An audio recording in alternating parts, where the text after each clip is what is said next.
शासनाला रोटेशन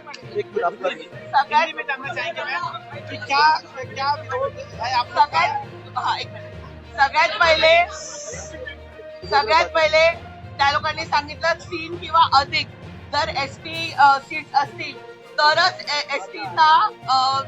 एसटीचा महापौर बसू शकतो. हे रूल पहिले आम्हाला कोणाला सांगितलं नाही किंवा आधी पहिले कोणी कधी डिक्लेअर केलं नाही. ठीक आहे. त्याच्यानंतर आता 2 वेळा ओपन कॅटेगरीमध्ये मुंबईचे महापौर बसले. ठीक आहे. तर मग आता जर ओबीसी तुम्ही रोटेशन वाईज काढले तर मग मुंबई त्याच्यामध्ये का नाही? का 2 ओपन कॅटेगरीचे ओबीसी वर मुंबईचा महापौर बसू शकला असता, एसटी वर मुंबईचा महापौर बसू शकला असता. रोटेशन वाईज जर तुम्ही ओबीसीची कॅटेगरी काढली तर मग त्याच्यात मुंबई का नाही? 2017-2019 ला मुंबईचा महापौर ओपन कॅटेगरी मध्ये बसला. बरोबर आहे. माइंडेड बघून काढलंय. मग तुम्ही आता पक्षांचे माइंडेड बघून या लॉटऱ्या काढलंय. याचा अर्थ सगळं मॅनेज आहे. शासनाला उत्तर द्यायला तयार नव्हतं, फक्त जाणून बुजून लॉटरी सिस्टम काढत होते. जबरदस्ती करून प्रक्रिया चालू ठेवली. आम्ही ऑब्जेक्शन घेतलं तरी ते ऐकले नाही. उत्तरं देता आलेली नाहीये शासनाला.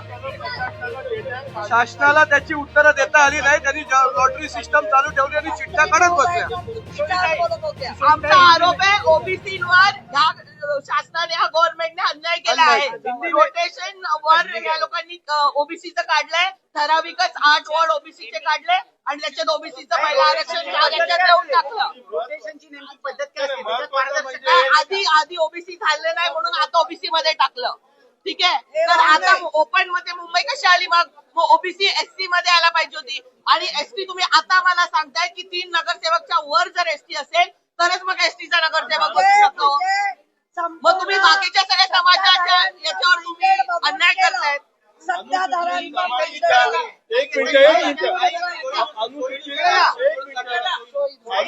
जमातीचे 2च नगरसेवक आहेत हे कारण देऊन त्यांनी 3 पेक्षा कमी असल्यामुळे हा नवीन नियम लावून अनुसूचित जमातीला मुंबईला रिझर्वेशन देण्यात आलेलं नाही.